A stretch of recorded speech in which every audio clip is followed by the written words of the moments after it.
আচ্ছা, সবাই জয়েন হয়ে গেছো মোটামুটি দেখছি। তাহলে ক্লাসটা স্টার্ট করছি, একটু দাঁড়াও খালি।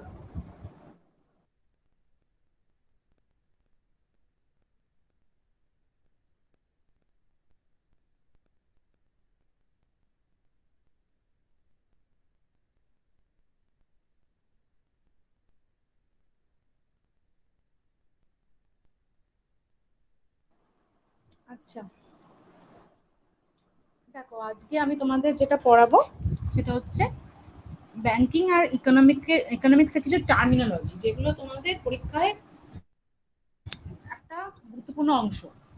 আচ্ছা, উম, যেমন ধরো কিছু কিছু টার্মিনোলজি সম্পর্কে তোমরা জানো, যেমন জিডিপি, জিএনপি, এগুলো তোমরা কোশ্চেন সেটসে বারবার দেখতে পাও। এবার এগুলো কি, এগুলো সম্পর্কে আমরা ডিটেলসে একটু শুনবো, এবং এটা এমন কিছু জিনিস শুনে রাখবো যেটা আমাদের পরীক্ষার সময় এই জিনিসগুলো, আমাদের এই শব্দগুলো আমাদেরকে আহ, কিছু সাহায্য করতে পারে। ঠিক আছে?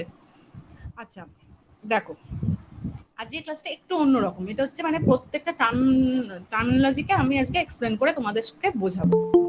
আচ্ছা, আজকে ক্লাস জয়েনিং টাইমে কোনো অসুবিধা হয়নি তো? আমি 8টার সময় অ্যাটলিস্ট ম্যানেজ করতে পারলাম। ম্যাম ঠিক আছে ম্যাম। আচ্ছা ম্যাম, আচ্ছা, ঠিক আছে। কোনো প্রবলেম নেই। ওকে ওকে। একটু একটু আমাদের সেদিন এমার্জেন্সি হয়ে গেছিল, তো সেই জন্য। আচ্ছা, দেখো দেখো ফার্স্ট হচ্ছে গ্রস ডোমেস্টিক প্রোডাক্ট। এটা তোমরা পরীক্ষায় বহুবার বহুবার শুনবে। এই গ্রস ডোমেস্টিক প্রোডাক্ট কথাটার মানে কি? দেখো, এই কথাটার মধ্যে যে মূল মনে রাখার মতো একটা পয়েন্ট, সেটা হচ্ছে ডোমেস্টিক। ডোমেস্টিক মানে আমরা কি জানি? আমাদের নিজস্ব একটা গণ্ডির মধ্যে, ঘরের মধ্যে। গ্রস ডোমেস্টিক প্রোডাক্ট মানে আমাদের সারা দেশে ফাইনাল গুডস অ্যান্ড সার্ভিসেস যেটা হয় ফাইনাল, কিন্তু হ্যাঁ, ইন্টারমিডিয়েট না, ফাইনাল। মানে সবাইকার যে আয় আমাদের তো একটা আয় মাপা হয়। ধরো আমি ইনকাম করছি, তোমরা, আমাদের প্রত্যেকের চারপাশে আমরা কেউ না কেউ কিছু না কিছু ইনকাম করি, এবং সেই ইনকামটা মানে যেটা মানিটারি ভ্যালু আছে। ঠিক আছে? সব ইনকামের তো মানে সবকিছু তো মানিটারি ভ্যালু হয় না, সব সার্ভিসের। যেমন ধরো একটা জিনিস বলে যে আমাদের মায়েরা আমাদের যে সার্ভিসটা দেয়, আমাদের প্যারেন্টসরা আমাদের যে সার্ভিসটা দেয়, সেই সার্ভিসটার কোনো মনিটারি ভ্যালু হয় না। ঠিক আছে? সেটা মানে কাউকে নার্সিং করা, এই যে ফ্রিতে যে আমরা নার্সিংটা আমাদের বাবা মায়ের থেকে পাই, তারা বিনামূল্যে আমাদের যে সার্ভিসটা দেয়, সেটার কিন্তু কোনো মনিটারি ভ্যালু নেই। এটা কিন্তু জিডিপির মধ্যে পড়ে না। কিন্তু যে সমস্ত গুডস অ্যান্ড সার্ভিসকে তোমরা মানিটারি ভ্যালুর রেসপেক্টে চিন্তা করো, মাপা হয়, এরকম সারা দেশে প্রত্যেকটা মানুষ পার ক্যাপিটালে কিছু না কিছু ইনকাম আসতে থাকে, সেইগুলো টোটাল যে ইনকামটা, সেখান থেকে আমাদের এই মেজারমেন্ট গুলো করা হয়। এবার দেখো ডোমেস্টিক প্রোডাক্ট মানে কি। ধরো আমাদের ভারতের তো একটা বাউন্ডারি আছে। এবার ভারতের কিছু লোক বাইরে গিয়ে কাজ করে, আবার বাইরের কিছু লোক আমাদের ভারতে এসে কাজ করে। এই গ্রস ডোমেস্টিক প্রোডাক্ট সেইটার উপরেই মাপা হয় আমাদের ঠিক ভারতের বাউন্ডারির মধ্যে যে প্রোডাকশন হচ্ছে এবং প্রোডাকশনের যে মনিটারি ভ্যালুটা হচ্ছে। ধরো তুমি, ধরো তোমাদের মধ্যে কেউ বাইরে একটা গিয়ে রেস্টুরেন্ট খুললে, সেই ধরো বাইরে বলতে কি, ধরো সৌদি আরবে। বা সৌদি আরবের রেস্টুরেন্ট খোলার ফলে কি হলো, তুমি ইন্ডিয়ার রেসিডেন্ট, ইন্ডিয়ার নর্মাল রেসিডেন্ট, কিন্তু তোমার যে ইনকামটা হচ্ছে সেটা তুমি বাইরের দেশে করছো, তখন সেটা জিডিপির মধ্যে অ্যাড করা হবে না। ঠিক আছে? কিন্তু তুমি ইন্ডিয়ান, তা সত্ত্বেও সেটা জিডিপির মধ্যে আসবে না। কিন্তু ধরো তোমার বাইরে, ধরো এই আমাদের এমএনসি গুলো যেমন চলে, মাল্টিন্যাশনাল কোম্পানিজ গুলো, সেখানকার যারা এন্টারপ্রেনার, তারা হচ্ছে বাইরের। ঠিক আছে? তারা বাইরে, কিন্তু তারা আমাদের দেশে এসে ইনভেস্ট করছে, মানে আমাদের টেরিটরির মধ্যে করছে, আমাদের বাউন্ডারির মধ্যে করছে।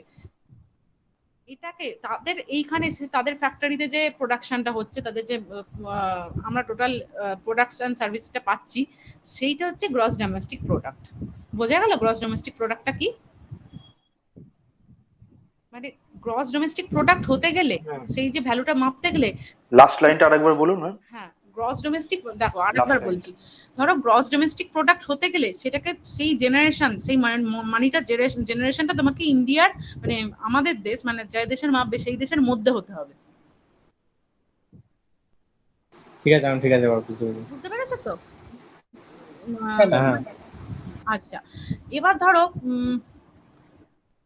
তুমি আচ্ছা তুমি মানে ইন্ডিয়ার ভিতরে যেটা করলে, এবার ধরো জিডিপি গ্রোথ মানে কি? এই যে ধরো আমাদের এই বিগত কয়েক বছরের ঘটনা, ডিমনিটাইজেশন, তারপরে লকডাউন, এই জিডিপি, গ্রস ডোমেস্টিক প্রোডাক্ট, কি এফেক্ট পড়েছে এই ঘটনাগুলোর ফলে, বা এই যে আমাদের চারপাশে ধরো নানা রকম ঘটনা ঘটছে যেটা আমাদের ভারতের অর্থনীতিকে বা সারা বিশ্বের অর্থনীতিকে এফেক্ট করছে, তার ফলে জিডিপি কমছে না বাড়ছে, বা জিডিপি বাড়লে বা কমলে কি হয়। দেখো, জিডিপি বাড়া মানে অ্যাকচুয়াল কি হলো, জিডিপি বাড়া মানে অ্যাকচুয়ালি তোমার দেশের প্রোডাকশন বাড়া, তোমার দেশের তোমার ইন্ডিয়ায় কতটা, ঠিক ইন্ডিয়ার বাউন্ডারিতে কতটা প্রোডাকশন হচ্ছে এবং বাইরের লোক কতটা এসে তোমার দেশে এসে ইনভেস্ট করছে, এগুলো। এবার জিডিপি হলে, জিডিপি বাড়া মানে কি, জিডিপি বাড়া মানে হচ্ছে গ্রোথ হওয়া, দেশের গ্রোথ হওয়া। আর কি, জিডিপি বাড়া মানে আমাদের দেশে প্রোডাকশন বাড়া, আর প্রোডাকশনের জন্য আমাদের দেশে এমপ্লয়মেন্ট বাড়া। তাই যে কোনো দেশের জিডিপি বাড়া হচ্ছে সেই দেশের অর্থনীতির পক্ষে, মানে সেই দেশের অর্থনীতিটা তার মানে হেলদি আছে, ঠিক আছে। আর জিডিপি কমা মানে ঠিক তার উল্টোটা। বোঝা গেল তো? এই দেখো লাস্টে, ঠিক আছে লাস্টে একটা কথা আমি লিখে রেখেছি, দেখো, লেস ইম্পোর্ট। আমাকে মানে আমাদের দেশে এতটাই প্রোডাকশন হবে, আমাদের ইম্পোর্টটা কম করতে হবে, ঠিক আছে, প্রোডাকশন বেশি হবে। নেক্সট দেখো, এরপর হচ্ছে জিএনপি। ঠিক ডোমেস্টিকটা উঠে গিয়ে ন্যাশনাল কথাটা চলে আসা, গ্রস ন্যাশনাল প্রোডাক্ট।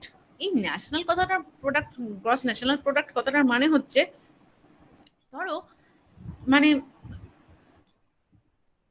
তুমি এখানে আছো, ধরো আমি আজকে এখানে বসে ইনকাম করছি, এবার আমি কি করলাম, চলে গেলাম ফ্রান্সে, ফ্রান্সে গিয়ে আমি ইনকাম করছি, কিন্তু আমার একটা আমি নর্মাল রেসিডেন্ট অফ ইন্ডিয়া, ঠিক আছে। এবার তাহলে আমি যে ইনকামটা করছি সেটা কিন্তু এই গ্রস ন্যাশনাল প্রোডাক্ট যখন কাউন্ট করা হবে তার মধ্যে ধরা হবে।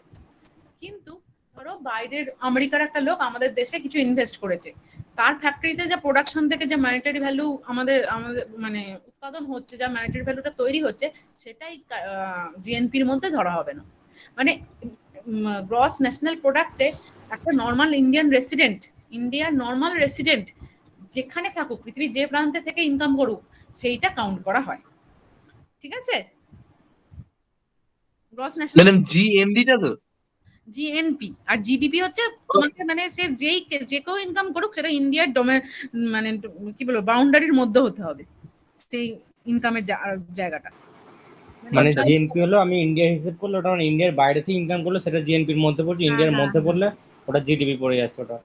হ্যাঁ, মানে তুমি ইন্ডিয়ার মধ্যে করো কি ইন্ডিয়ার বাইরে করো, কোনো ম্যাটার করবে না, কিন্তু তোমাকে একটা ইন্ডিয়ান হতে হবে, ইন্ডিয়ার রেসিডেন্ট হতে হবে, তবেই সেটা জিএনপির মধ্যে কাউন্ট হবে, ঠিক আছে। ঠিক আছে। হ্যাঁ ম্যাম। আচ্ছা দেখো, এবার এই জিডিপি আর জিএনপির মধ্যে একটা রিলেশনশিপ আছে। এই জিডিপি আর জিএনপির মধ্যে রিলেশনশিপ ধরো মানে তোমাদের দেয়, একটু তবু জেনে রাখো। জিএনপি, আচ্ছা এক মিনিট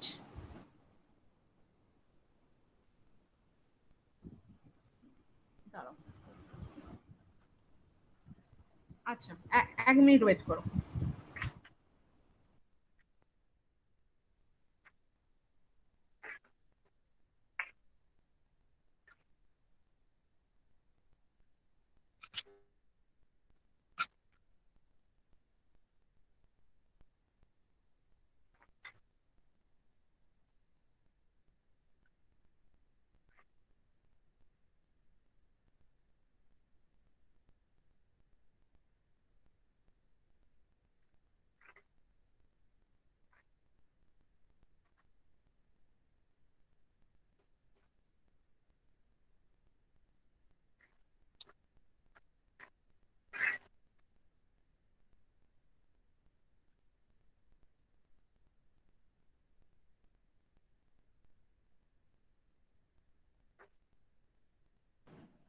আচ্ছা দেখো, জিডিপি আর জিএনপির মধ্যে একটা রিলেশনশিপ আছে, সেটা তোমাদের একটু লিখিয়ে দিচ্ছি, তো তোমরা নোট ডাউন করে নাও।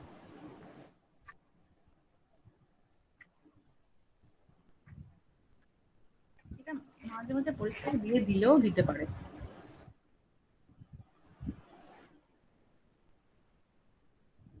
এই জিডিপি আর জিএনপি তোমাদের তো একটা, তোমরা একটা ফিজিক্যাল ওদের মধ্যে তো মিনিং বুঝতে পারলে। এখানে দেখো GNP is equal to GDP plus X minus M. এই প্লাস এক্স মানে কি, দেখো জিডিপি মানে হচ্ছে আমাদের ইন্ডিয়ান টেরিটরির মধ্যে যারা ইনকাম করছে, যে প্রোডাকশনটা হচ্ছে সেইটা। এক্স মানে হচ্ছে মানে বিদেশে আমাদের দেশের নাগরিকরা যেটা ইনকাম করছে সেটা, ঠিক আছে। আর এম মানে হচ্ছে দেশে যারা বসবাস করে তারা মানে আমাদের দেশে এসে যারা বিদেশিরা নাগরিকরা অর্জন করছে সেটা বাদ চলে যাবে, ঠিক আছে। দেখো একটু এক্স মানে লিখে নাও,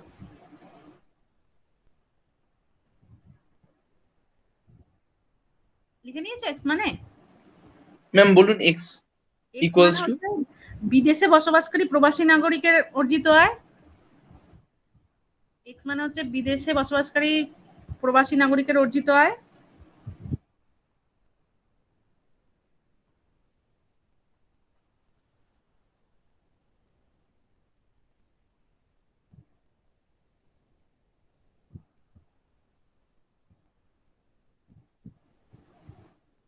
হয়েছে? আর হ্যাঁ ম্যাম এমটা বলুন। হ্যাঁ, এম মানে হচ্ছে দেশে বসবাসকারী বিদেশি নাগরিকের অর্জিত আয়। দেশে বসবাসকারী বিদেশি নাগরিকের অর্জিত আয়। অনেক সময় ডাইরেক্ট এই ফর্মুলাটা তোমাদের দিয়ে দেয়।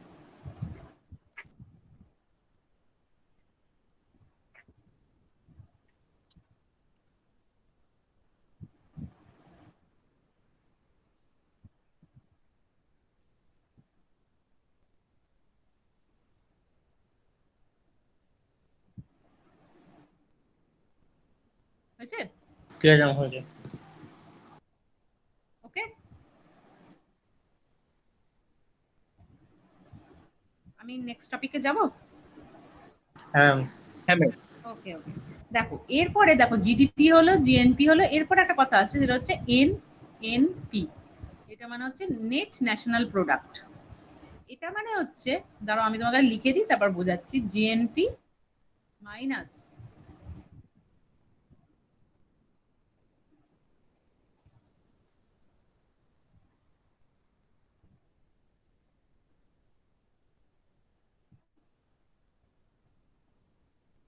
GNP minus depreciation. দেখো নেট ন্যাশনাল প্রোডাক্টটা কি, ধরো তুমি একটা আজকে একটা এয়ার কন্ডিশনার কিনলে, এবার তোমাকে কি দেয়, তোমাকে একটা ওরা ওয়ারেন্টি পিরিয়ড দেয়, তাই তো, যে 2 বছর কি 3 বছর ওরা সেটাকে কোনো খারাপ হলে সার্ভিসিং দেবে। কিন্তু তারপরে আর দেয় না কেন, সমস্ত জিনিসেরই একটা ডেপ্রিসিয়েশন আছে।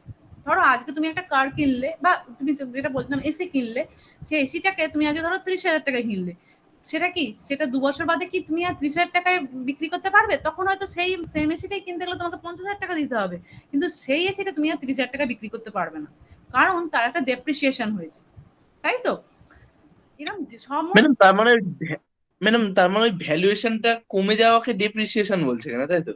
মানে ধরো যে কোনো জিনিসের কার্যকারিতা সময়ের সাথে সাথে হ্রাস পায়, সেটাই হচ্ছে, হ্যাঁ ভ্যালুয়েশন কমে যায় আমাদের ব্যবহারের আচ্ছা ফলে, ভ্যালুয়েশনটা কমে যায়, সেটাই হচ্ছে ডেপ্রিসিয়েশন। সমস্ত কিছুরই ডেপ্রিসিয়েশন হয়। এই যে কোনো জিনিসের ডেপ্রিসিয়েশন জিএনপি থেকে বাদ দিলে সেটা হয় নেট ন্যাশনাল প্রোডাক্ট, ঠিক আছে। হ্যাঁ ম্যাম। আচ্ছা, দেখো এরপর হচ্ছে আর একটা জিনিস আছে, সেটা হচ্ছে, দাঁড়াও এখানে একটা ইয়ে করে দিই, ন্যাশনাল ইনকাম। এখানে অনেক কটা ফ্যাক্টর আছে, অনেক সময় তোমাদের এগুলোর খালি ফুল ফর্ম জানতে দেয়। ন্যাশনাল ইনকাম, দেখো ন্যাশনাল ইনকাম মানে কি, ধরো এই যে এনএনপি, এনএনপি মানে কি, এনএনপি আগে কি বলে দিয়েছি, মাইনাস, দাঁড়াও লিখে দিই,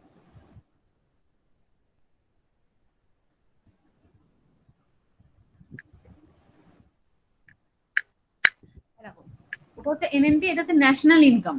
এনআই ন্যাশনাল ইনকাম মানে হচ্ছে এনএনপি থেকে ইনডিরেক্ট ট্যাক্স গুলো বাদ যাবে, এবং ইনডিরেক্ট ট্যাক্সের সাথে আমাদের সরকারের থেকে যে সাবসিডিজ গুলো পাই সেটা অ্যাড হবে, এটা হচ্ছে টোটাল ন্যাশনাল ইনকাম, ঠিক আছে। না, আইডিটা কি বললেন? আইটা হচ্ছে ইনডিরেক্ট ট্যাক্স।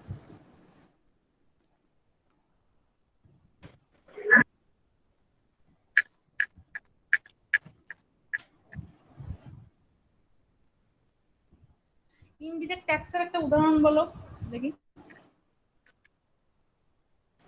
জিএসটি, ম্যাডাম যেগুলো যে কিছু কেনার সঙ্গে সঙ্গে যেগুলো কেটে যায় যে ম্যাডাম ওই ট্যাক্স গুলো। যেমন জিএসটি, আমাদের এখন সারা দেশে একটা বড় ইনডিরেক্ট ট্যাক্স হচ্ছে জিএসটি। মানে তুমি ডাইরেক্ট আলাদা করে পে করো না, কিন্তু তোমার সাথে একদম ওটা কেটে যায়। ঠিক আছে। আর ডিরেক্ট ট্যাক্সের একটা উদাহরণ কি হবে? ডিরেক্ট ট্যাক্স যেটা তোমার থেকে বলে নিচ্ছে, ইনকাম ট্যাক্স। ইনকাম ট্যাক্স, তাই তো? আচ্ছা দেখো। হ্যাঁ ম্যাম। ওকে ওকে। ম্যাডাম এই ডিটা কি তাহলে ইনকাম ডাইরেক্ট ট্যাক্স? হ্যাঁ, ওই যে ম্যাডাম আই ইনটু ডি যেটা দিয়েছেন, ওটা ইনডিরেক্ট ট্যাক্স। আচ্ছা আচ্ছা আচ্ছা আচ্ছা। তুমি একটু নোট ডাউন করে নাও। হ্যাঁ,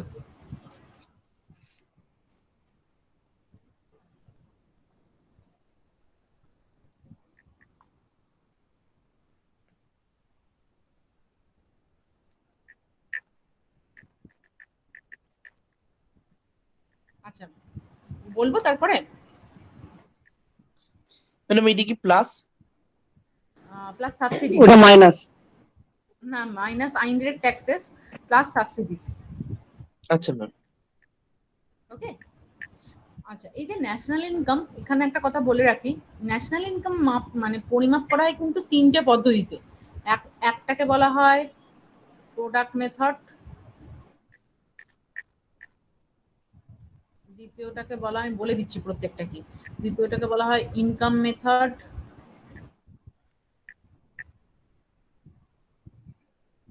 তিন নম্বরটাকে বলা হয় কনজাম্পশন মেথড।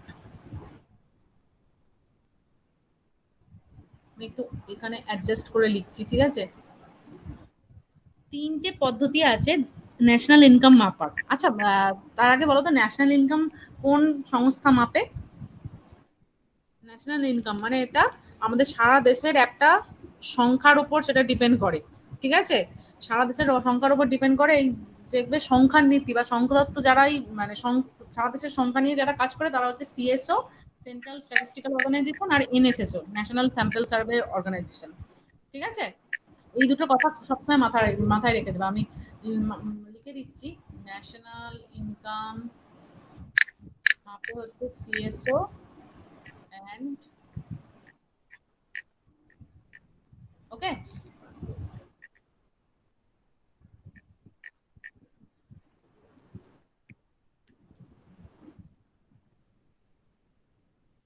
কাতার না স্যার, কুয়েতে কুয়েতে কুয়েতে।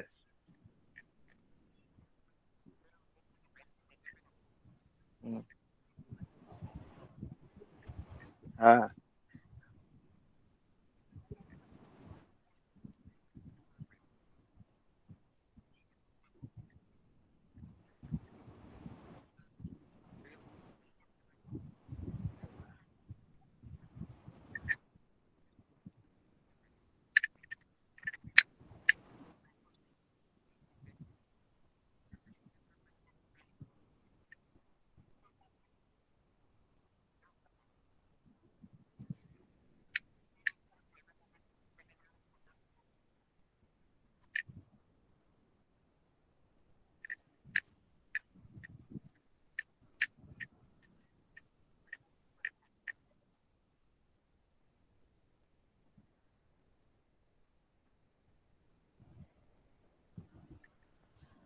আচ্ছা ঠিক আছে, তাহলে তোমরা বুঝতে পেরেছো তো যে GDP, GNP, national income, sir যেটা বললেন সেটা বুঝতে পারলে তো? হ্যাঁ ম্যাম। ওকে, দেখ নেক্সট। ম্যাম বলছি যে এই লাস্ট মেথডটার নাম কি বললেন? ওই যে product income and, product income and consumption. ঠিক আছে ম্যাম। ঠিক আছে, সাধারণত আমাদের এই প্রোডাক্ট আর ইনকাম মেথডটাকে আমরা আমাদের দেশে ইউজ করা হয়। ঠিক আছে, এটা হচ্ছে ক্যালকুলেশনের আলাদা আলাদা পদ্ধতি, প্রত্যেকটা ক্ষেত্রে আলাদা আলাদা ক্যালকুলেশনের মেজারমেন্ট নিয়ে করা হয়। প্রত্যেকটা ক্ষেত্রে যেমন ধরো আয় ইনকাম মেথডে দেশের সমস্ত যারা আছে সমস্ত জনসংখ্যার আয়টা খালি ক্যালকুলেট করা হয়। কনসাম্পশন হচ্ছে মানে এটাকে মোট আয় গ্রহণ আর তার সাথে আয় সঞ্চয় দুটোকে একসাথে মেজারমেন্ট ইউনিট হচ্ছে আয় আর সঞ্চয় দুটোই। ঠিক আছে, আর প্রোডাক্ট মেথড হচ্ছে আমাদের দেশে যে goods and final goods and সার্ভিসকে কাউন্ট করা হয়। মানে প্রত্যেকটার আলাদা আলাদা মেজারিং ইউনিট আছে, ঠিক আছে, ওই জন্য তিনটে নাম আলাদা। আমাদের দেশে মেনলি কনজামশন, সরি, ইনকাম আর প্রোডাক্ট মেথডটাকে ব্যবহার করা হয় আমাদের গণনার ক্ষেত্রে, ঠিক আছে। আচ্ছা, হ্যাঁ ম্যাম, বুঝতে পেরেছি। নেক্সট হচ্ছে বাজেট। এই বাজেট হচ্ছে একটা বড় ব্যাপার। আচ্ছা, তোমাদের একটা প্রশ্ন জিজ্ঞেস করি।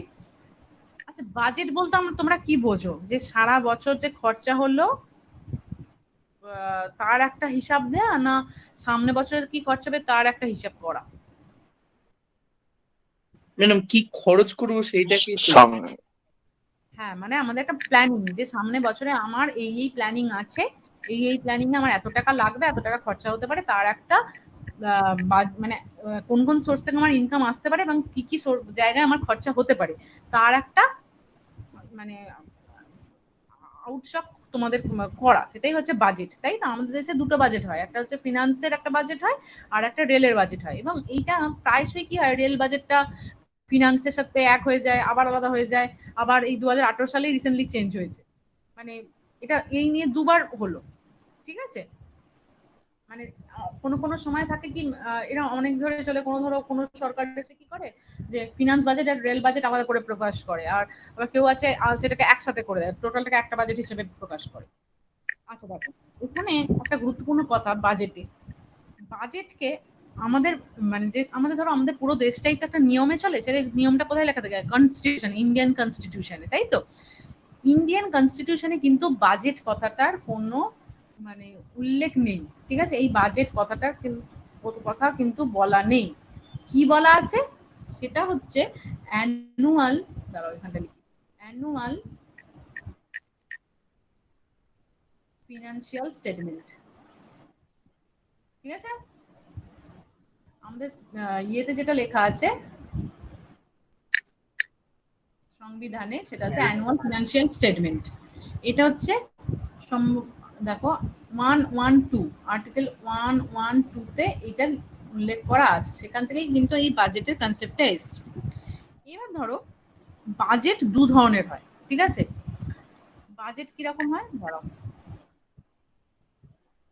বাজেট দু ধরনের হয়, একটা হচ্ছে রেভিনিউ, একটা হচ্ছে ক্যাপিটাল, ঠিক আছে। এই রেভিনিউ বাজেটের মধ্যে ফার্স্টে রেভিনিউ বাজেটটাকে নিয়ে তোমাদের বোঝাই।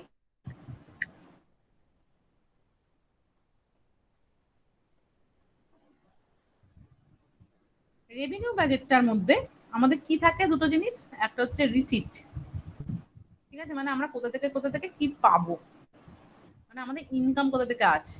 আর একটা হচ্ছে কি এক্সপেন্ডিচার, মানে আমাদের কোথায় কোথায় খরচা করতে হবে, ঠিক আছে। এবার দেখো, আমাদের দু রকমের ইনকাম হয়, একটা হচ্ছে ম্যাম ওটা ট্যাক্স কি বললেন, কি রিসিট, আর ই সিআই পিটি, রিসিট, বানানগুলো, RECIEPT? হ্যাঁ। রিসিটের মধ্যে দুটো ভাগ হচ্ছে, একটা হচ্ছে ট্যাক্স, একটা হচ্ছে নন ট্যাক্স। দু ধরনের ইনকাম হয়, তাই তো?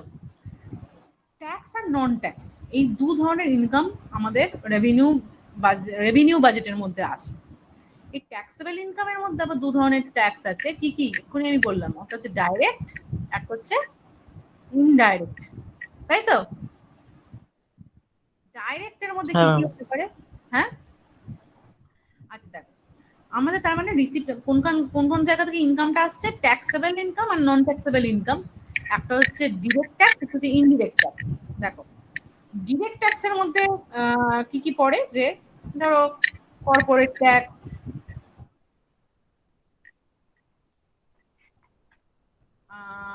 তারপর ইনকাম ট্যাক্স,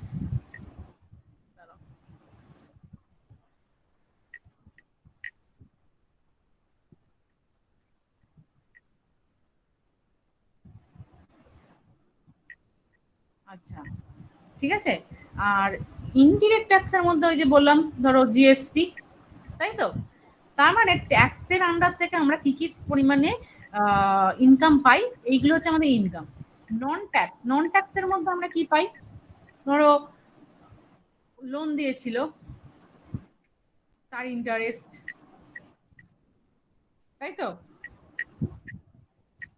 কোনো রকম কোনো ক্ষেত্রে কিছু গ্র্যান্ট হলো, ঠিক আছে, কোনো কোনো কোনো একটা ফান্ড গ্র্যান্ট হলো, সেই গ্র্যান্ট, ঠিক আছে, এগুলো হচ্ছে আমাদের হাতে টোটাল আসে, যে এই কাজটা করার জন্য এত টাকা গ্র্যান্ট হয়েছে, সেই গ্র্যান্টেড ইনকামটা আসে। এটা হচ্ছে আমাদের দেখো পুরো টোটাল রেভিনিউ রিসিপ্ট, যে আমাদের কাছে কিভাবে ইনকামটা এসছে, ঠিক আছে। এবার দেখো, এবার তোমার এক্সপেন্ডিচারটা কিভাবে হয়, আমি এক্সপেন্ডিচারটা এইভাবে লিখছি, ঠিক আছে,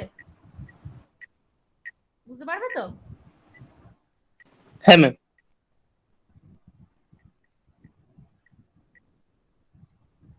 দাঁড়াও 1 মিনিট। আচ্ছা, দেখো এখানে যেমন ইন্টারেস্ট আমি কারো মানে পাবলিকের থেকে পেয়েছি, ঠিক আছে। এবার ধরো কেউ টাকা রেখেছে, তাকে ইন্টারেস্ট পে করতে হবে, এটা হচ্ছে আমার খরচা, তাই তো?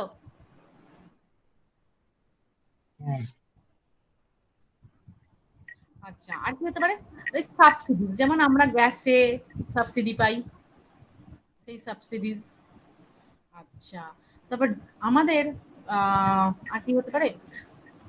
আচ্ছা, ডিফেন্সে ডিফেন্সে কিছু খরচা বহন করতে হয়, ঠিক আছে। এছাড়াও সরকারকে কিছু গ্রান্টস দিতে হয়, ঠিক আছে। ধরো এটা সেন্ট্রালকে, রাজ্যকে কিছু গ্রান্টস দিতে হয়, এই জায়গাগুলোতে তার ম্যাম গ্রান্টস মানে? হ্যাঁ, গ্র্যান্ট মানে কিছু একটা ফান্ড, যেটা তুমি কোনো রকম মানে কোনো কিছু লোন বা কোনো রকম ইন্টারেস্টের আশা ছাড়াই কাউকে দিচ্ছ, গ্র্যান্ট করছো এই জিনিসটা।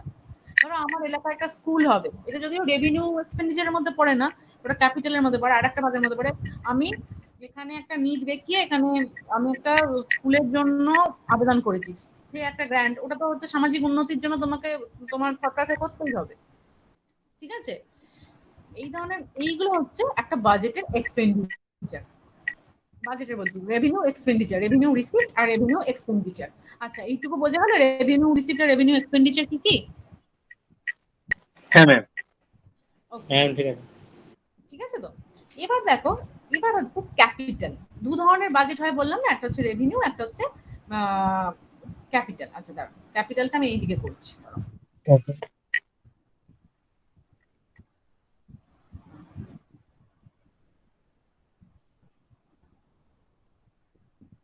ক্যাপিটালেরও দুটো ভাগ আছে, একটা হচ্ছে রিসিপ্ট,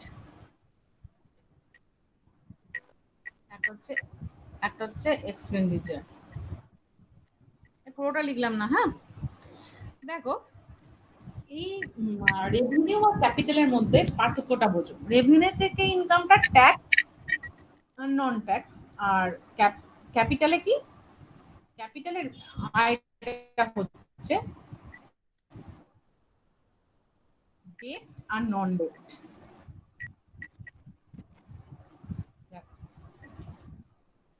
ডেট আর নন ডেটের মধ্যে হচ্ছে, ডেট হচ্ছে সরকার এই জায়গায় লোন নেয়, স্পেলিংটা কি ঠিক লিখেছেন আছে। ওটা? হ্যাঁ, স্পেলিংটা কি লিখেছেন ওটা? আমি বুঝতে পারছি না, একবার বলো। স্পেলিংটা কি লিখেছেন ওটা দেখতে? ডিইবিটি, ডিইবিটি, ডেট। ও ঠিক আছে। এই ডেপ্টের আন্ডারে ধরো ইন্টারনাল কোনো জায়গা থেকে লোন, কিংবা বাইরের কোনো ফান্ড থেকে লোন।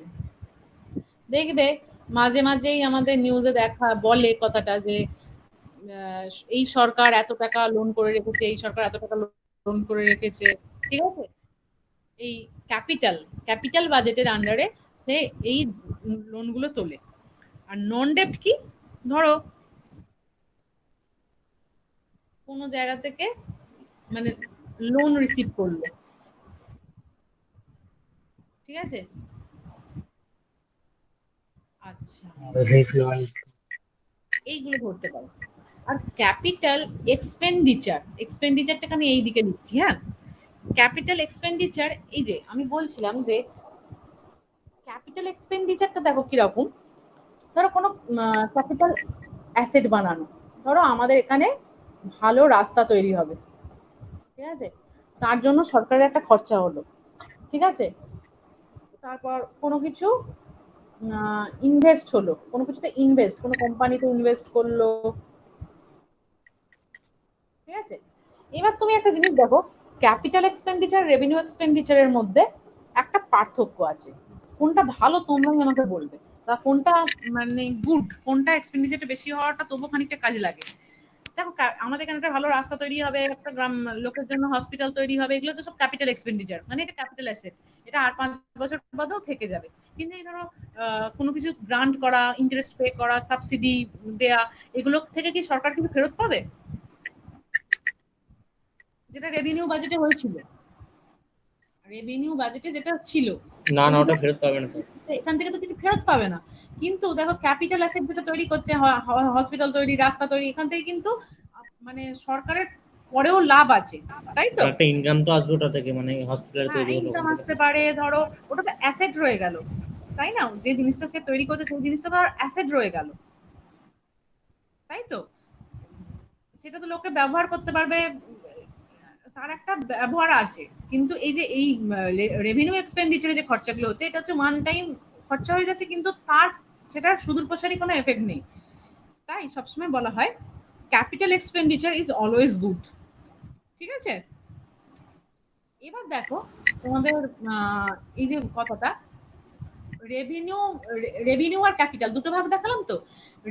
এবার ধরো সরকারের সবসময় কিন্তু এরকম হয় না যে যতখানি আয় তার হয় ততখানি ব্যয় হবে। এটা ম্যাক্সিমামই হয় যে কোনো সময় সারপ্লাস হয় না, যে যতখানি আয় হচ্ছে তার থেকে কিছু বেঁচে যাবে। সবসময় এটাই আমাদের হয়ে যায় যে এক্সপেন্ডিচার বেশি হয়ে যায়। ঠিক আছে, তাহলে রেভিনিউ রিসিপ্ট আর রেভিনিউ এক্সপেন্ডিচারের মধ্যে যে পার্থক্য, সেটাকে বলা হয় রেভিনিউ ডেফিসিট। ঠিক আছে, আর ক্যাপিটাল রিসিপ্ট আর ক্যাপিটাল এক্সপেন্ডিচারের যে পার্থক্য, সেটাকে বলা হয় ক্যাপিটাল ডেফিসিট। দুটোর মধ্যে পার্থক্য হয় সবসময়, সেটা মানে এক্সপেন্ডিচারটা বেশি হয়ে যায়, রিসিপ্টটা কম থাকে, আমাদের আয়ের সোর্সটা কম থাকে। কিন্তু ওভারঅল বাজেট ডেফিসিট কি বলে, টোটাল রেভিনিউ রিসিপ্ট আর ক্যাপিটাল, মানে ধরো এই রেভিনিউ রিসিপ্ট আর ক্যাপিটাল রিসিপ্ট যা হচ্ছে সেটা, ঠিক আছে, আর রেভিনিউ এক্সপেন্ডিচার আর ক্যাপিটাল এক্সপেন্ডিচার যেটা, সেটা সবসময় আলটিমেটলি সেম সেম করে ফেলা হয়। মানে ধরো তোমার রেভিনিউ এক্সপেন্ডিচার বেশি হয়ে গেছে, তখন ক্যাপিটাল এক্সপেন্ডিচারকে এমন ভাবে কন্ট্রোল করা হয়, কারণ ধরো ক্যাপিটাল অ্যাসেট তৈরি তো সরকারের হাতে থাকে, ঠিক আছে, কোনো কিছুতে ইনভেস্টমেন্ট করা তো সরকারের হাতে থাকে, সেটাকে এমন ভাবে কন্ট্রোল করা হয় যাতে বাজেট ডেফিসিট জিরো হয়। বোঝা গেল তাহলে বাজেট ডেফিসিট কি? মানে আলাদা আলাদা করে ভাবতে গেলে রেভিনিউ ডেফিসিট আর ক্যাপিটাল ডেফিসিট, কিন্তু ধরো তুমি রেভিনিউ রিসিপ্ট আর ক্যাপিটাল রিসিপ্টকে একসাথে করো, আর দুটো এক্সপেন্ডিচারকে একসাথে করো, দিয়ে সেটাকে সবসময় মিলিয়ে দেওয়া হয় at the end of the year. ঠিক আছে, এটাই হচ্ছে বাজেট ডেফিসিট, বাজেট ডেফিসিটটাকে জিরো রাখা হয়। দেখো এটা এত অব্দি ক্লিয়ার হলো? ম্যাডাম লাস্টে যেটা বললেন আরেকবার বলুন ম্যাডাম, বুঝতে পারলাম না।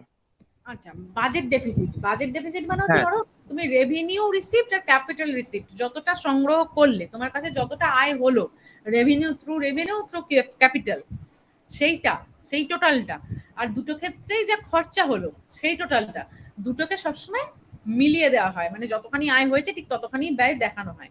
মানে লক্ষ্য দেখে, মানে এই দুটোর ডিফারেন্সকে বলা হয় বাজেট ডেফিসিট, সেটাকে জিরো করা। ধরো আমি এই যে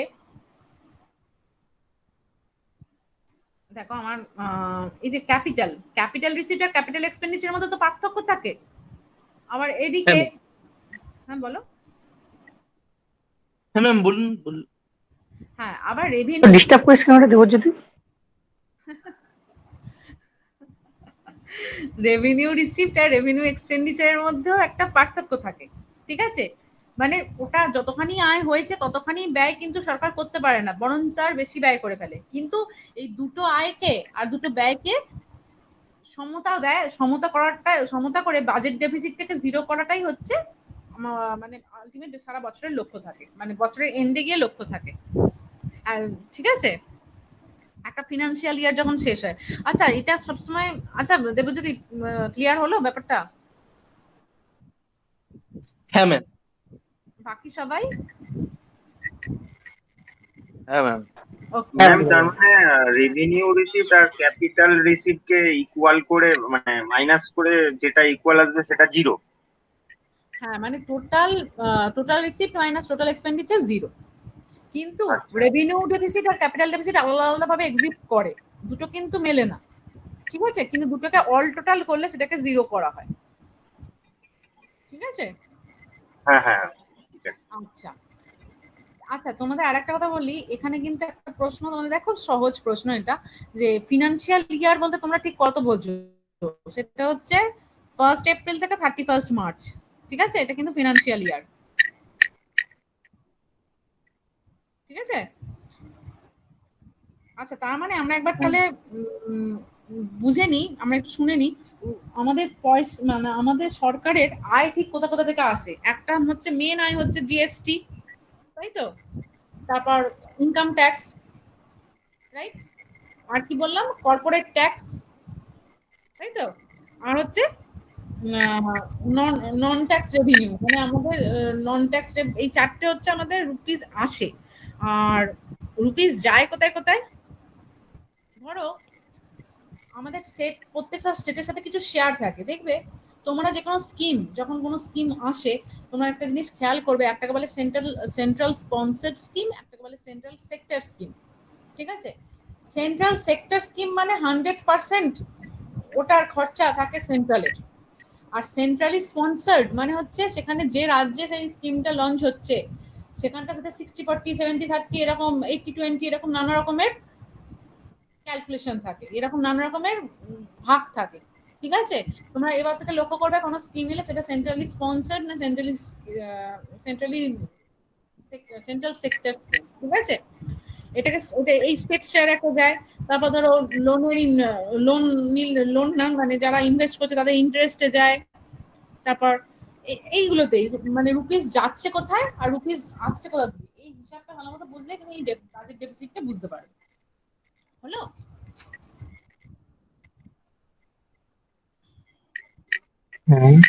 আচ্ছা, কিছু বলবে? কিছু বলবে? আচ্ছা দেখো, শোনা গেল না। আচ্ছা দেখো, আর লাস্টে আর একটা ডেফিসিট তোমাদের পড়তে হবে, সেটা হচ্ছে, আচ্ছা বাজেট ডেফিসিটটা বলে দিলাম।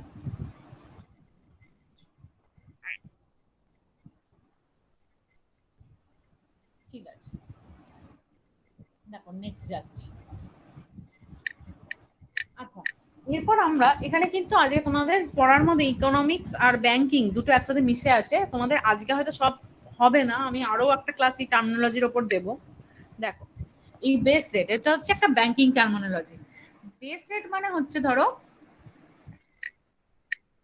আরবিআই, আরবিআই থেকে তো টাকাটা মানে আমাদের ব্যাংকার্স অফ অল ব্যাংকস হচ্ছে আরবিআই, তাই তো?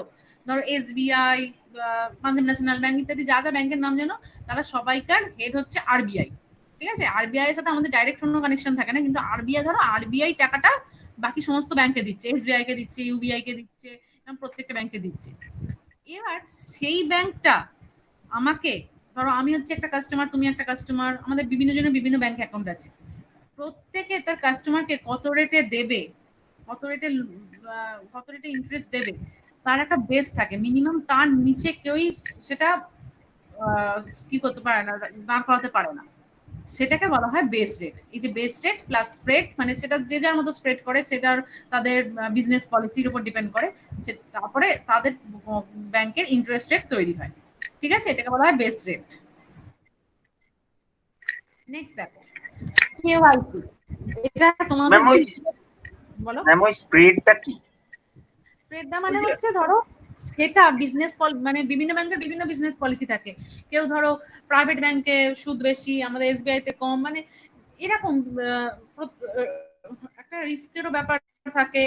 ঠিক আছে, এরকম প্রত্যেকটা ব্যাংক যতটা স্প্রেড করাতে পারে সেটাকে, সেটা তার মানে সে তার প্রফিটের ওপর প্রফিট মার্জিন রেখে করে, সেটা হচ্ছে। কিন্তু একটা ধরো মিনিমাম 4% ইন্টারেস্ট দিতেই হবে, সেটা তুমি 4.1 রাখো, 4.5 রাখো, কিংবা 5.9 রাখো, সেটা তোমার ব্যাপার, কিন্তু মিনিমাম 4%, ওটা হচ্ছে বেস রেট। ঠিক আছে, এবার দেখো কেওয়াইসি, কেওয়াইসি এর ফুল ফর্ম তোমাদের আছে, এটা তো তোমরা জানোই, নো ইওর কাস্টমার। এবার এখন একটা ব্যাপার হচ্ছে যে কেওয়াইসি কতটা গুরুত্বপূর্ণ, এবং কেওয়াইসির উপর কবে থেকে চালু হয়েছে, এবং কেওয়াইসি ছাড়া কি তুমি টাকা জমা করতে পারবে, বা তোমার কি কেওয়াইসি, মানে কেওয়াইসি কতটা গুরুত্বপূর্ণ, বিশেষ করে এই ডিমনিটাইজেশনের পর থেকে কেওয়াইসির উপর বিশেষ করে গুরুত্ব দেওয়া হয়েছে। তার আগে কিন্তু সবাইকার কেওয়াইসি মানে ম্যান্ডেটারি ছিল না।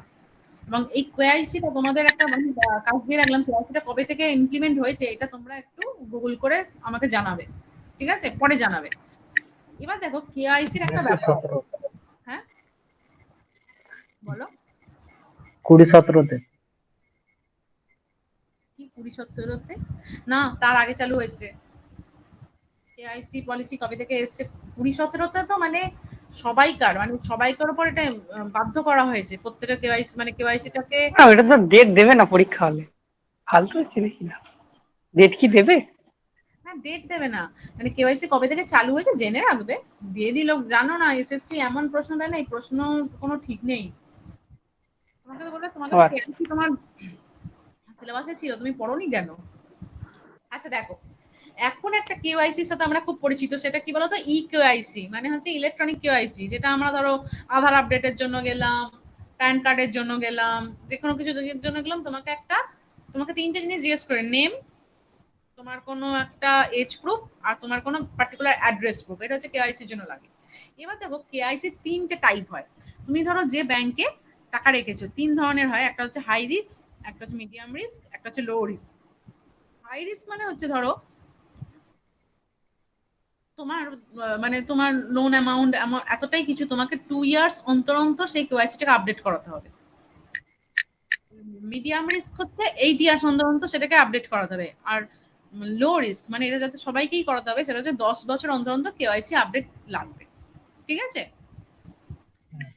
আচ্ছা দেখো, এই হচ্ছে কেওয়াইসি। কেওয়াইসি তোমাদের মেন আছে এই নো ইওর কাস্টমার এটা। আচ্ছা এটা একটা ব্যাপার, এখন 2016 সালের ডিমনিটাইজেশনের পর থেকে এই কেওয়াইসি থাকা বাধ্যতামূলক, না হলে কিন্তু তোমার কোনো ব্যাংকিং ট্রানজাকশনের সাথে তোমার সম্পর্ক থাকবে না, এটা তোমাকে ফিল আপ করতেই হবে। আচ্ছা দেখো, এই আমি তোমাকে আগে এটা পেরিয়ে গিয়ে আগে একটু ব্যাংক রেটটা বলে দিই, তারপর সিআরআর। আমার একবার 6 মাস ব্যাংক বন্ধ ছিল, কেওয়াইসি জমা দিতে চলে ওরা বন্ধ করে দিয়েছে। নিশ্চয়ই সেটা 2016 সালের পর। হ্যাঁ হ্যাঁ হ্যাঁ, এই তো রিসেন্ট 2020-তে মনে হয়, হ্যাঁ, আগের সেটা বছর। করেছিল। আগে তখন হলে সেই যখন লকডাউন হলো তার আগে বন্ধ করেছে, এবার জমা দেওয়া হয় না, ওরা বন্ধই করে রেখেছে, খোলেনি। ইভেন তোমার মানে কেওয়াইসি তে শুধু তা না, তোমার এজ প্রুফ হিসেবে প্যান, আধার, ভোটার, ড্রাইভিং, পাসপোর্ট, এরকম কিছু না কিছু তোমাকে একটা জমা করতেই হবে, কোনো না কোনো কার্ডটা তোমাকে থাকতেই হবে। আর একটা আমার ঠিক মনে পড়ছে না, আর একটাও আছে, যে কোনো একটা। দেখো ব্যাংক রেট মানে কি, এই যে আমি তোমাদের বলছিলাম যে this is the sorry this is the rate of interest that RBI levies on banks if they wish to borrow money. RBI যে রেটে এই ব্যাংকগুলোকে লেন দিচ্ছে সেটাই হচ্ছে ব্যাংক রেট। ঠিক আছে? এবার তারা দেখো আরবিআই থেকে 10%-এ তারা কিছু টাকাটা নিচ্ছে, কিন্তু তোমাদেরকে 11%, নানা রকম বিভিন্ন ডোমেস্টিক ব্যাংকগুলো পাবলিককে বিভিন্ন রকম বিজনেস পলিসি ওয়াইজ দিচ্ছে। এটা হচ্ছে ব্যাংক রেট। ঠিক আছে? আরবিআই যেটাই দিচ্ছে। এবার দেখো এই ব্যাংক রেটের মধ্যে একটা ব্যাপার আছে, যেটা হচ্ছে রেপো রেট আর রিভার্স রেপো রেট। আরবিআই যখন টাকার প্রয়োজন পড়ে, সেটা ডোমেস্টিক ব্যাংকগুলো থেকে নেয়, সে যে সরি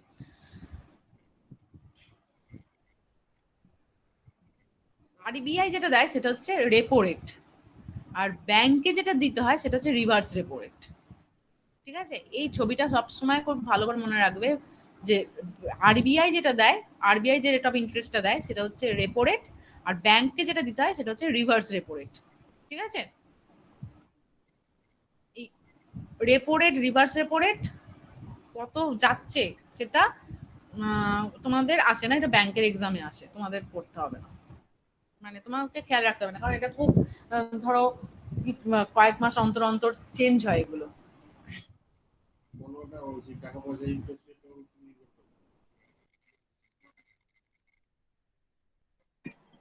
স্যারের কথাটা শোনা যাচ্ছে না।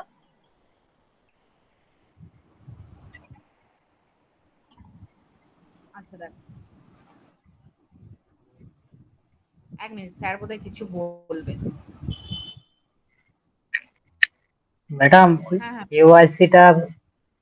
কেওয়াইসিটা 2002। হ্যাঁ,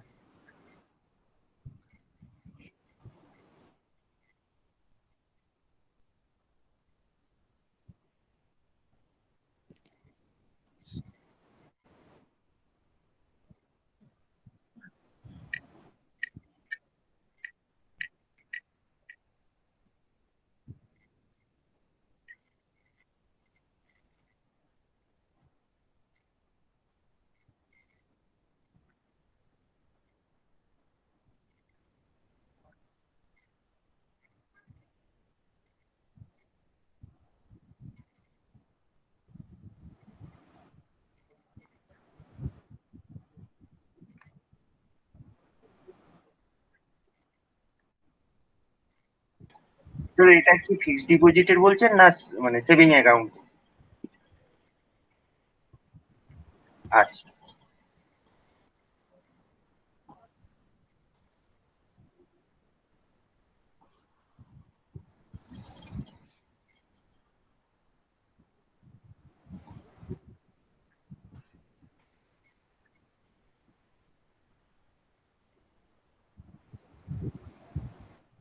আর স্যার আরবিআই এর এটা কি নিজের সিদ্ধান্ত না গভর্নমেন্টের উপর ডিপেন্ড করে?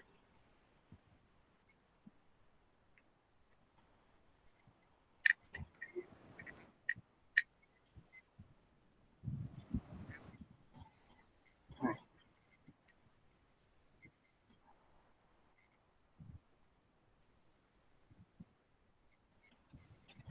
আইডিয়া।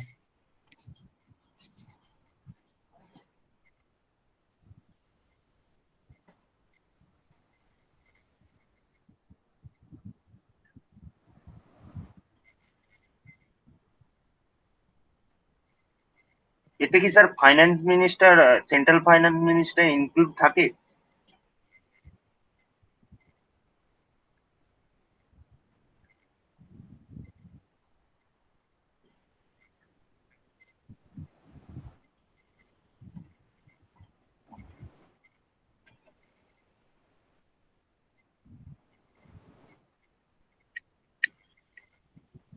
বিজয় মালিয়া, নীরব মোদি, বিজয় বিজয় মালিয়া। এর মধ্যে প্রচুর নাম আছে।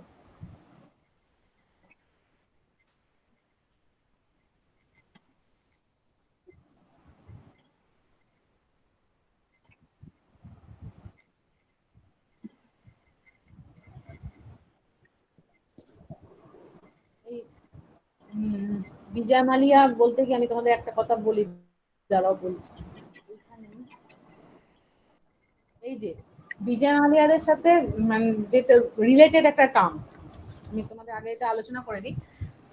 যখন কোনো একটা কোম্পানি ফার্ম বা যে লোন তোলার পরে সেটাকে মানে সেই লোনটা পে করতে উইথ উইথ তার যেটা প্রিন্সিপাল ছিল সেটা পে করতে আনএবল হয়ে যায়, সেই ঘটনাটাকে বলা হয় ইনসলভেন্সি।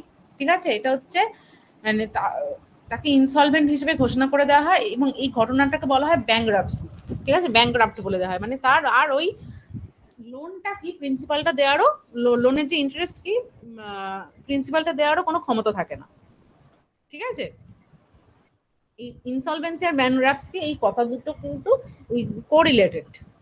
আর তার সাথে আর একটা, এই যে দাঁড়াও তোমাদের দেখাচ্ছি, এনপিএ। এনপিএ আমি রেখেছিলাম, দাঁড়াও। হ্যাঁ, এই যে বিজয় মালিয়া, নীরব মোদি, এদের যেটা হয়েছে, এই নন পারফর্মিং অ্যাসেটটা হচ্ছে যে কোনো ব্যাংকের ইনকামের জন্য খুব গুরুত্বপূর্ণ। নন পারফর্মিং অ্যাসেটটা কি, ধরো কোনো একটা লোন 3 মাসের বেশি সময় পরও, মানে তার যে পিরিয়ডটা, তার সেই লোন পেমেন্টে, লোনের যে ইন্টারেস্ট পেমেন্ট মানে 90 দিনের পরও ডিলে করলে সেটা ব্যাংকের নন পারফর্মিং অ্যাসেট হয়ে যায়, মানে সেখান থেকে ব্যাংকের কোনো ইনকাম আর থাকে না। ঠিক আছে, এবং এই নন পারফর্মিং অ্যাসেটের সংখ্যা বেশি হয়ে গেলে সেই ব্যাংক খুব তাড়াতাড়ি ওই ইনসলভেন্ট হয়ে যায়, দেউলিয়া হয়ে যায়। এই ধরো নীরব মোদি, বিজয় মালিয়া, এরকম যারা যারা আছে এই বিজনেস জায়ান্টরা, যারা তাদের ব্যাংক থেকে লোন তুলে রেখেছে অথচ টাইমে সেটা ফেরত দিচ্ছে না, এটা হচ্ছে তারা ব্যাংকের নন পারফর্মিং অ্যাসেটটা বাড়িয়েছে। ঠিক আছে, এটা হচ্ছে টাইম হচ্ছে 90 দিনের বেশি ডিলে করলেই সেটা ব্যাংকের নন পারফর্মিং অ্যাসেট হয়ে যায়। বুঝলে? তার মানে কি ম্যাম, ব্যাংক ধরে নেয় যে আমরা আর ফেরত পাবো না? ফেরত পাবে না সেটা তো একটা ব্যাপার, কিন্তু ওরা সেটা দেখো, এই বড় বড় লোকেদের কি হয় সেটা তো ওদের অনেক আলাদা ব্যাপার, কারণ বড় লোকেদের ধরা খুব মুশকিল। কিন্তু আমি ছোট মানে ধরো আমাদের মতো সাধারণ মানুষদের ক্ষেত্রে সম্পত্তি সব প্রয়োগ করে নেয়, তার নিজের বাড়ি বা যেটুকু যা থাকে সব প্রয়োগ করে নেয়, একদম সিল করে দেয়। আচ্ছা আচ্ছা আচ্ছা। এটাই হচ্ছে মানে তারা করতে পারে নন পারফর্মিং অ্যাসেটের ক্ষেত্রে। কিন্তু এই বিজেএমএল এগুলোর সাথে অনেক পলিটিক্যাল ইস্যু এগুলো জড়িয়ে থাকে, তো ওই জন্যই একটা মানে এক্ষেত্রে এই কেসগুলো সলভ হওয়া মুশকিল। আর এখানে তো যে ব্যাংকের ওনার সেই কাজটা করছে এই নীরব মোদি এদের ক্ষেত্রে। আচ্ছা দেখো, আমরা অনেকটা এগিয়ে এসেছি, repo rate, reverse repo rate পড়ালাম। আচ্ছা দেখো, এরপর হচ্ছে এই সিআরআর, ক্যাশ রিজার্ভ রেশিও। এই সিআরআর কি, এইগুলো না তোমরা খালি ফুল ফর্মটা পড়ে রাখবে আর ব্যাপারটা খালি বুঝে রাখো, তোমাদের ফুল ফর্মটাই এখান থেকে বেশি আসে। আর অনেক সময় ধরো কোনো কনসেপচুয়াল প্রশ্ন হয়তো দিয়ে দিল, অ্যাকচুয়ালি এইগুলো তো আমরা স্কুল লেভেলে পড়ি না, এগুলো থেকে ফট করে কোশ্চেন দিয়ে দিলে আমরা বুঝতে পারবো না।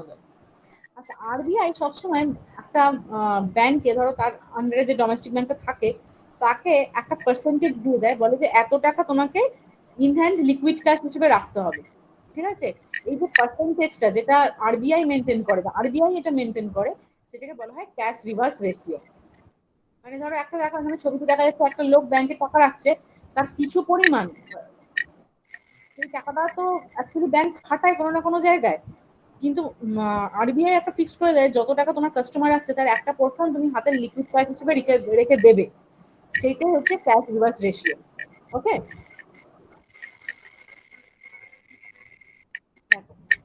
এসএলআর, এসএলআর মানে হচ্ছে স্ট্যাটিউটরি লিকুইডিটি রেশিও। এইটা হচ্ছে দেখো, the minimum reserve required by the bank to maintain the form of gold into the form of gold is called as statutory liquidity ratio. ধরো এই যে এখানে এই ছবিটা দেখো ভালো করে, একটা লোক 1000 রুপিস ডিপোজিট করছে, ঠিক আছে, এবার তার মধ্যে কিছু কিছু একটা ফর্ম মানে এই এসএলআর যে তার এসএলআর এর যে পরিমাণটা থাকে সেটা, এসএলআর এর পার্সেন্টেজের টাকাটা ব্যাংক আরবিআই এর কাছে রাখে, আরবিআই সেটার ইন্টারেস্ট সেই ডোমেস্টিক ব্যাংকটাকে পেমেন্ট করে। বুঝতে পারলে? এই সিআরআর, বলুন একবার। ধরো এই ব্যাংকে ধরো একটা কাস্টমার যে টাকাটা রাখছে, ঠিক আছে, তার মধ্যে থেকে একটা এসএলআর যে পার্সেন্টেজ আরবিআই ঠিক করে, ঠিক আছে, সেই টাকাটা তাকে আরবিআই এর কাছে রাখতে হয়, সেই টাকাটা, সেই টাকার উপর যে সেই টাকাটা আরবিআই যখন খাটায় সেই টাকাটার ইন্টারেস্ট সে ব্যাংকে পেমেন্ট করে একটা টাইম পর, আর সেখান থেকে ইন্টারেস্ট আমাদের কাস্টমারকে দেওয়া হয়। এটাই হচ্ছে স্ট্যাটিউটরি এসএলআর। সিআরআর আর এসএলআর এর মধ্যে পার্থক্যটা কিন্তু বুঝবে, ঠিক আছে? ঠিক আছে। আচ্ছা দেখো, সবাই বুঝেছো? হ্যাঁ সবাই ম্যাম। একটু ট্রাই করো, দেবজ্যোতি, সৌরভ, সুদীপ, বাদল, অভিরূপ। হ্যাঁ ম্যাম, বুঝতে পেরেছি ম্যাম। ওকে ওকে, ঠিক আছে। ম্যাডাম বুঝেছি। আচ্ছা আচ্ছা দেখো, আচ্ছা দেখো, এরপর হচ্ছে এই বিটকয়েন। এই বিটকয়েন হচ্ছে আমাদের আগামী প্রজন্মের একটা, বুঝেছি ম্যাম, বুঝেছি, হ্যালো, আচ্ছা যার বললাম যে বুঝতে পেরেছি। বিটকয়েনটা, আচ্ছা আগের গুলো, বুঝতে পেরেছি সবই বলুন। বুঝতে পেরেছি ম্যাম। আচ্ছা আচ্ছা আচ্ছা, ঠিক আছে। দেখো, এই বিটকয়েন হচ্ছে আমাদের নেক্সট প্রজন্মে আসতে চলেছে। এটা হচ্ছে কি একটা ভার্চুয়াল কারেন্সি, এবং এটা নিয়ে দেখছো যে এখন এটা নিয়ে খুব বেশি আমাদের আলোচনা চলছে, তাই তো? এবং এই বিটকয়েন কেনাটা আমাদের এখন সাধারণ মানুষের সব পক্ষে তো সম্ভব হয়নি, কিন্তু এটা মানে বলা যাচ্ছে যে খুব সামনে এটা খুব তাড়াতাড়ি পসিবল হয়ে যাবে। তোমরা এখানে যেটা মনে রাখবে, এই বিটকয়েন ধরো, এই বিটকয়েন ইউজেজের কিছু একটা ইউজার নেম আর একটা পাসওয়ার্ডের প্রয়োজন হয়। আর এই একটা বিটকয়েন মানে এই যে দেখো 108 সাতোশি, ঠিক আছে? এই মেজারমেন্টটা তোমরা একটু জেনে রাখবে, ঠিক আছে? এখান থেকে এটাই তোমার জেনে রাখাটা সাতোশি কি খুব। ম্যাম? হ্যাঁ, সাতোশি কি? ওটা হচ্ছে ওর সাব ইউনিট। আচ্ছা, যদি এটা ইন্ডিয়ান রুপিতে কনভার্ট করি? ইন্ডিয়ান রুপিতে কনভার্ট করলে 1 বিটকয়েন কত হবে সেটা দেখবে। হ্যাঁ, প্রায় 50 লাখের উপর, বিটকয়েন 50 লাখ টাকা ভ্যারি করবে। আচ্ছা দেখো, ব্লকচেন সিস্টেমটা কি পাল্টে দিলাম? দাঁড়াও। আচ্ছা দেখো, গ্রিন ব্যাংকিং কনসেপ্টটা তো ধরো তোমার অনেকদিন ধরেই চলে এসছে যে যত পাতার ইউজেজ কম হবে, ঠিক আছে? আমাদের ব্যাংকিং সিস্টেম, আমাদের আগের ব্যাংকিং সিস্টেমটাকে পুরোটাই অনলাইনে কনভার্ট করে দেওয়া হচ্ছে, তাই তো? পুরো জিনিসটা মানে এখানে দেখবে, এটা ব্যাংকে কিছু বছর আগে এটার উপর খুব জোর দেওয়া হচ্ছিল, এখন প্রায় পুরোটাই শিফট হয়ে গেছে যে সবকিছু অনলাইন করতে বলছে যাতে পাতার ব্যবহার কমে। এটাই হচ্ছে গ্রিন ব্যাংকিং টার্মিনোলজির সাথে একটুখানি জাস্ট মানে তোমরা রিলেটেড থাকবে, কারণ এটাই যে রিডিউসিং কার্বন ফুটপ্রিন্টস, এটাই হচ্ছে এখানকার লক্ষ্য, পরিবেশ দূষণ কমানোর জন্য বা পরিবেশকে রক্ষার জন্য গ্রিন ব্যাংকিং চিন্তা ভাবনাটা নেওয়া হয়েছে। আচ্ছা দেখো, ব্লকচেন সিস্টেমটা আমি পরের দিন বলবো। 1 bitcoin equal to 29 lakh something হচ্ছে ওখানে। 1 bitcoin is equal to, Indian রুপিতে। ওটা ভ্যারি করবে।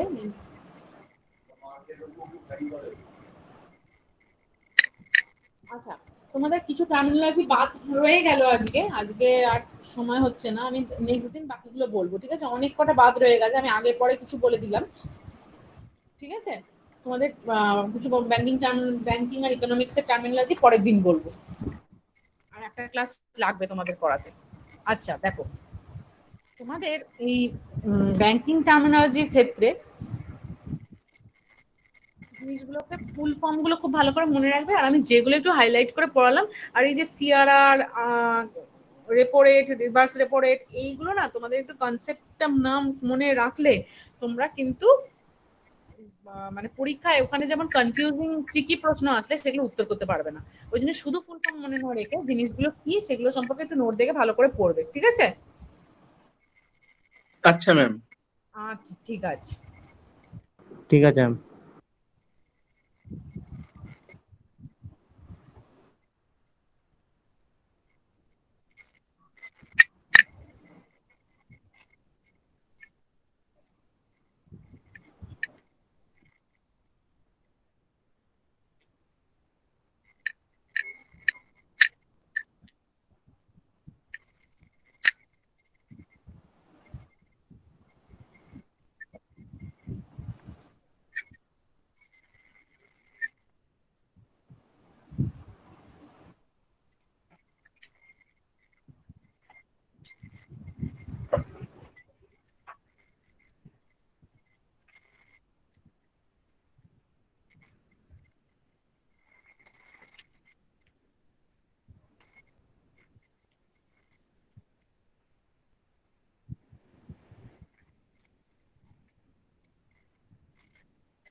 স্যার এই অ্যান্টিক প্রোডাক্ট গুলো, অ্যান্টিক প্রোডাক্ট গুলো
ওটা মানে স্যার শেয়ার মার্কেটের মধ্যে হয়েছে দাদা, শেয়ার মার্কেটের মধ্যে হয়েছে নাকি ওটা দাদা? স্যার ওই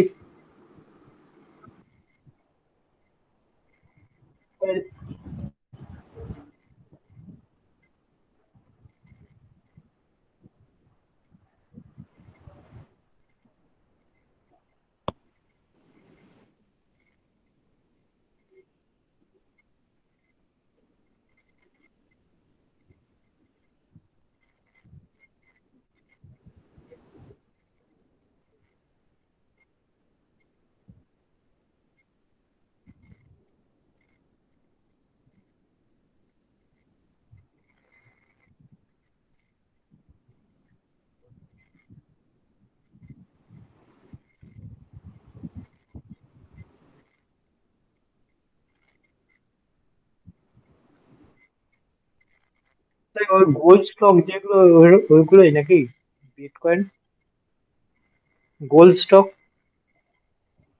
যে সোনাটাকে স্টক করলাম ব্যাংকে।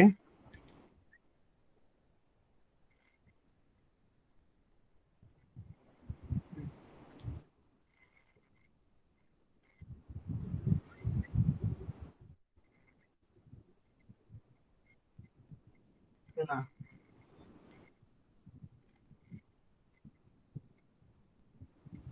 হ্যাঁ।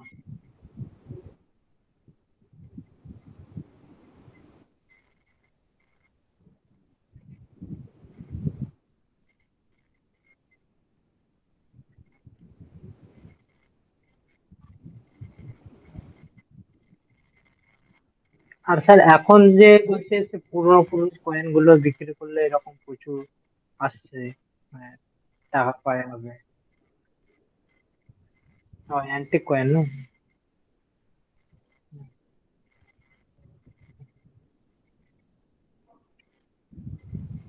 ও,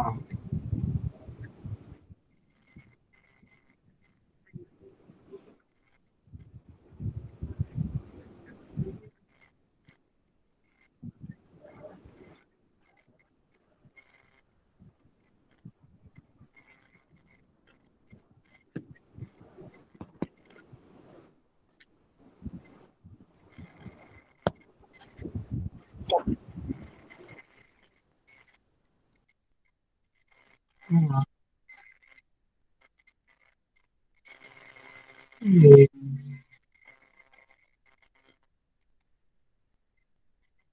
হুম,